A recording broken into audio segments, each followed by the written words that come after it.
ប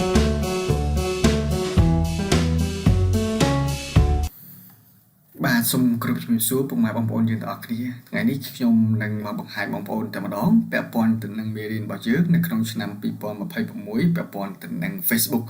ចំពោះឆ្នាំ2026ខ្ញុំនឹងដាក់មេរៀនទាក់ទងទៅនឹងការ boost page ណាឲ្យបងប្អូនតាន់សភាពការឲ្យត្រូវទៅនឹងឆ្នាំឲ្យតាន់ទៅនឹងការ update របស់ Facebook ដើម្បីឲ្យត្រូវទៅនឹងតម្រូវការប្រើប្រាស់ជាក់ស្ដែងអញ្ចឹងមុននឹងយើងឈានទៅចូលការ boost ឆ្នាំ2026ឲ្យយល់ពីការ boost ឆ្នាំ2026ខ្ញុំមកសូមធ្វើការសម្រាយសូមធ្វើការបញ្យល់សង្ខេបជាលក្ខណៈឲ្យយល់ជាទិសដីដើម្បីឲ្យបងប្អូនឈានចូលឆ្នាំ2026គឺងាយយល់តែម្ដងហើយគឺច្បាស់តែម្ដងទាក់ទងទៅនឹងការ boost page ណាហើយចំពោះការបង្ហាញជាលក្ខណៈទ្រឹស្ដីនេះគឺល្អមែនទែនហើយបងប្អូនច្បាស់តែម្ដងនៅពេលដែលបានមើលវីដេអូនេះហើយអញ្ចឹងសម្រាប់បងប្អូនដែលមិនទាន់បានមកមើលនៅ channel របស់ខ្ញុំទេសូម share ចែករំលែកឲ្យបងប្អូនយើងផ្សេងទៀតដើម្បីបានមើលទាំងអស់គ្នាដើម្បីឲ្យយល់ច្បាស់តែម្ដងពាក់ព័ន្ធទៅនឹងមេរៀនរបស់យើងនឹងធ្វើការ update ឆាប់ៗ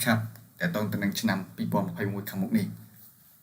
អញ្ចឹងថ្ងៃនេះខ្ញុំនឹងធ្វើការសង្ខេបត្រួសឲ្យបងប្អូនយល់អំពីការ boost page ខ្ញុំចង់ផ្ដោតទៅលើការ boost អញ្ចឹងណាអូខេឥឡូវនេះមុននឹងបងប្អូនទាំងអស់គ្នាធ្វើការ boost បាទខ្ញុំសូមប្រេធំបន្តិចមុននឹងយើងចាប់ផ្ដើមធ្វើការ boost យើងមកស្គាល់អំពីទម្រង់នៃការ boost សិនណាទម្រង់នៃការ boost ទម្រង់នៃការ boost គឺមាន3ដែលសំខាន់ទី1គេហៅថា campaign ទី2គេហៅថា adset ទី3គេហៅថា ADS អញ្ចឹង3ផ្នែកហ្នឹងគឺមានមុខងារលម្អិតតូចៗផ្សេងទៀតណាទី1នៅក្នុង campaign គឺយើងតែមានអីគេក្នុង campaign ហ្នឹងគឺយើងនិយាយអំពីការដេញថ្លៃនិយាយអំពីការកំណត់ថវិកា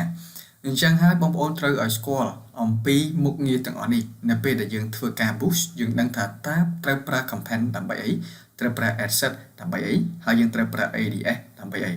អញ្ចឹងនៅក្នុង campaign គឺមានមួយផ្នែកដែលយើងចង់និយាយអំពីការដេញថ្លៃហើយនិយាយអំពីការកំណត់ថវិកានៅពេលដែលនិយាយដល់ត្រង់ចំណុចនេះបងប្អូនលែងច្រឡំលែងស្ទាក់ស្ទើរទៀតហើយដោយសារតែ campaign គឺគេបង្កើតឡើងដើម្បីជាការដេញថ្លៃគឺជាការកំណត់ថវិកាខ្ញុំដាក់ឲ្យបងប្អូនងាយយល់តែម្ដងណាតោះឥឡូវយើង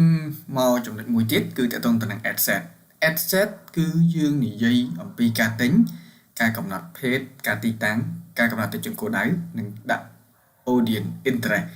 អញ្ចឹងនេះ adset នេះពេលដែលយើងបួសគឺជាកន្លែងដែលបងប្អូនរៀបចំភេទរៀបចំទីតាំងណាហើយរៀបចំអតិថិជនរៀបចំចំណាប់អារម្មណ៍ audience interest អីហ្នឹងគឺនៅក្នុង adset ហ្នឹងហើយណាដើម្បីឲ្យគេហ្នឹងស្គាល់នៃការបួសរបស់យើងចាប់អារម្មណ៍នៃការបួសរបស់យើងគឺនៅក្នុង adset អូខេតន់ទាំងអស់គ្នាឥឡូវយើងចូលមួយចំណុចទៀតគឺតើតង់ទៅនឹងចំណុចចុងក្រោយហៅថាចំណុច ad ចំណុច ad នេះគឺជាចំណុចចុងក្រោយគឺយើងនិយាយអំពីការនិយាយអំពីផលិតផលនិយាយអំពីការតបឆាតការឆ្លើយតបសារអីចឹងទៅផលិតផលមានន័យថាយើងបានរៀបចំតាំងពីការដេញថ្លៃថវិការួចរាល់ទៅជនទីតាំងបន្ទាប់មកយើងចូលដល់ចំណុចចុងក្រោយគេហៅថា ad គឺជាការជ្រើសរើសផលិតផលឬក៏ការឆ្លើយតបសារជាមួយនឹងអតិថិជនជាកន្លែងចុងក្រោយសម្រាប់នៃការផ្សព្វផ្សាយរបស់យើងអូខេតើអញ្ចឹងសរុបជារួមមុននឹងធ្វើការ book គឺយើងត្រូវឲ្យស្គាល់3ចំណុចទី1គេហៅថា campaign ទី2គឺហៅថា adset ទី3គេហៅថា ADS ហៅថា ad អញ្ចឹងគឺ3ចំណុចហ្នឹងដើម្បីយើងអាចដំណើរការនៃការផ្សព្វផ្សាយបានតោះឥឡូវយើងចូលទៅចំណុចបន្តទៀតចំណុចបន្តទៀត sorry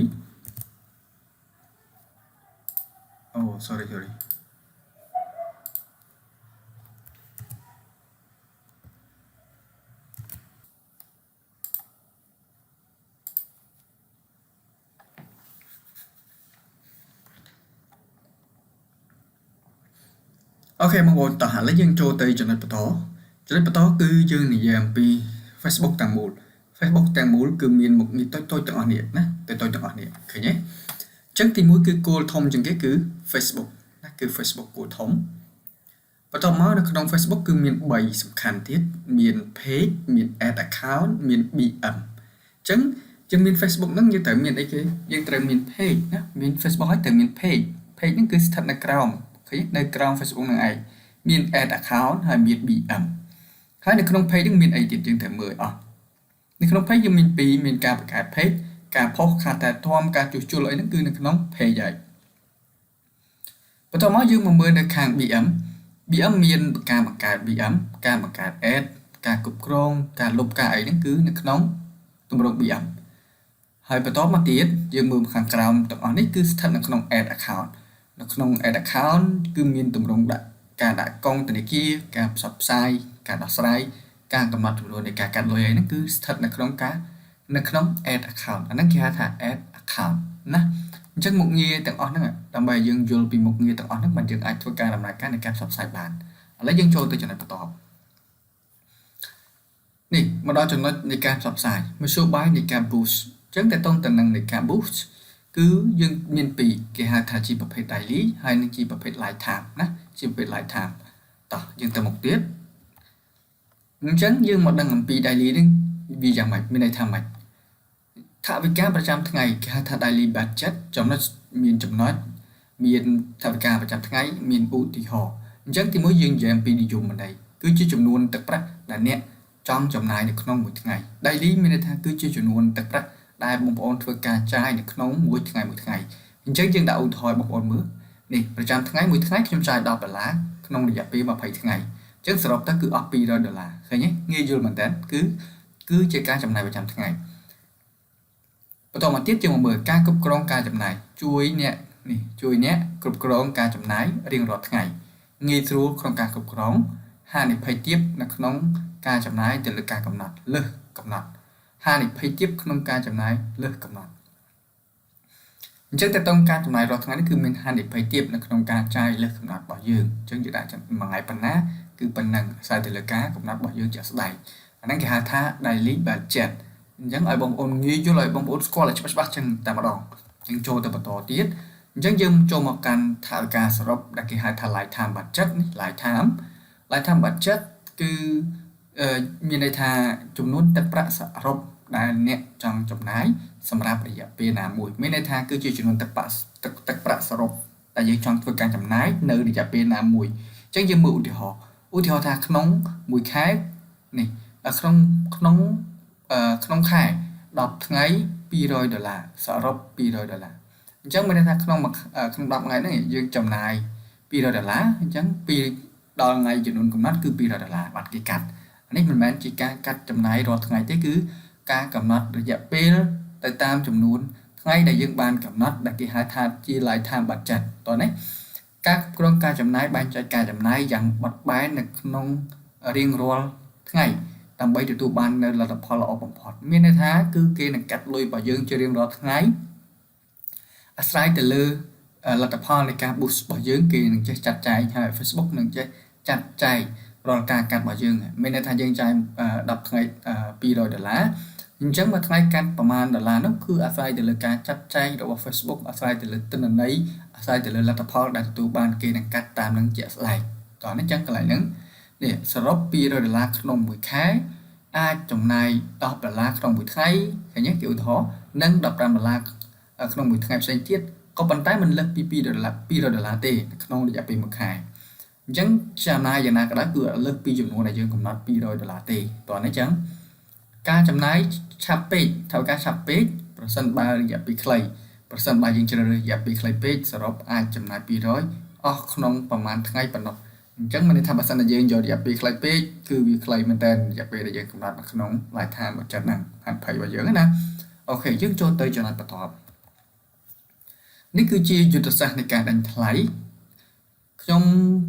ធ្វើវីដេអូនេះរៀងវែងយូរបន្តិចហើយសង្ឃឹមថាបងប្អូនព្យាយាមមើលចប់ព្រោះមេរៀននេះគឺសំខាន់យុទ្ធសាស្ត្រដាំថ្លៃគេហៅថា campaign bid strategy អញ្ចឹង campaign bid strategy នេះគឺមាន3សំខាន់ទី1គេហៅថា highest volume comparison goal ហើយនិង bid cap នៅពេលដែលបងប្អូនធ្វើការ boost បងប្អូនត្រូវឆ្លងកាត់ពាក្យទាំងអស់ហ្នឹងអញ្ចឹងនៅពេលដែលយើងយល់ពីពាក្យទាំងអស់ហ្នឹងបានយើង boost ទៅវាល្អយើងចង់ជ្រើសរើសពាក្យមួយណាអាស្រ័យទៅលើបងប្អូនយល់ចឹងហើយបានខ្ញុំបញ្យល់ឲ្យបងប្អូនយល់ពីទ្រឹស្ដីសិននៅពេលដែលខ្ញុំធ្វើជាមេរៀនបងប្អូនអាចយកទៅមើលជាក់ស្ដែងតាមនឹងបានអញ្ចឹងយុទ្ធសាស្ត្រទី1គេហៅថា highest value នេះគឺវាគឺជាយុទ្ធសាស្ត្រដាំថ្លៃណា វាគឺជាយុទ្ធសាស្ត្រដេញថ្លៃដែលប្រើ Facebook ប្រើទទួលបាននៅលទ្ធផលច្រើនបំផុតនេះគឺជាយុទ្ធសាស្ត្រដេញថ្លៃដែលយើងប្រើវាដើម្បីឲ្យ Facebook ទៅរកនៅលទ្ធផលដែលល្អបំផុតមកឲ្យយើងទៅរកអ្វីដែលយើងចង់បានឲ្យល្អបំផុតមកកាន់យើងហើយពីចំណាយលុយតិចណាចំណាយលុយតិចហៅថា comparison នឹងវាទាបហ្នឹងគេហៅថា highest volume ហើយយើងមកមើលពី cost per result goal គឺជាគោលដៅដេញថ្លៃសម្រាប់មួយលទ្ធផលដើម្បីឲ្យប្រព័ន្ធ Facebook Ads ព្យាយាមរក្សាថ្លៃមធ្យមនៃលទ្ធផលនៅចិត្តចំនួនដែលអ្នកចង់បានអញ្ចឹង cost per result goal នេះគឺជាចំនួនដេញថ្លៃក្នុងមួយលទ្ធផលដែលយើងនៅពេលដែលយើងបុះយើងអាចកំណត់ឲ្យក្នុងមួយលទ្ធផលនៃការដេញថ្លៃរបស់យើងចង់កំណត់ប្រមាណសេន 0.20 សេន 0.50 សេនយើងអាចកំណត់បានដោយសារយើងបានជ្រើសរើសនៅមុខងារ cost per result goal នេះអូខេបន្តមកទៀតយើងចូលមកកាន់ចំណុច Bitcap គឺជាយុទ្ធសាស្ត្រដេញថ្លៃ Bitcap bit strategy ដែលអ្នកកំណត់ដេញថ្លៃជាបរមាការដេញថ្លៃមិនលើសចំនួនដែលអ្នកកំណត់ឡើយ Bitcap នេះគឺជាចំនួនកន្លែងដែលយើងដេញថ្លៃនៅចំនួនជាមធ្យមដែលយើងកំណត់ប៉ុណ្ណាគឺប៉ុណ្ណឹងគឺមិនលើសពីចំនួនដែលយើងបានកំណត់ឡើយប៉ុន្តែនេះជាទូទៅយើងមិនសូវប្រើយើងប្រើតែពីរនេះទេជាញឹកញយណាឥឡូវនេះយើងចូលមកកាន់មួយទៀតគឺការវិភាគថវិកាហៅថា budget scheduling នៅក្នុងការកំណត់ថវិកានេះគឺមានទី1គេហៅថាចន្លោះ start on ទី2គេហៅថាចន្លោះ in ចន្លោះចាប់ផ្ដើមនិងចន្លោះបញ្ចប់ចន្លោះចាប់ផ្ដើមយើងចាប់ផ្ដើមពីថ្ងៃណាម៉ោងប្រមាណហើយបញ្ចប់នៅថ្ងៃណាម៉ោងប្រមាណដូចគ្នាហើយយើងមកមើលចំណុចសំខាន់គឺការបង្កើតនៅថវិកានេះ increase daily budget by volume amount ការបង្កើនចំនួនថវិកាការបង្កើនចំនួនថវិកានេះមានន័យថាឧទាហរណ៍ខ្ញុំដាក់50កន្លែងនេះបើសិនតែយើងប៊ូ50បងប្អូនអាចដាក់ត្រឹម50កន្លែងនឹងបានអាចដាក់លើសនឹងបានទេណា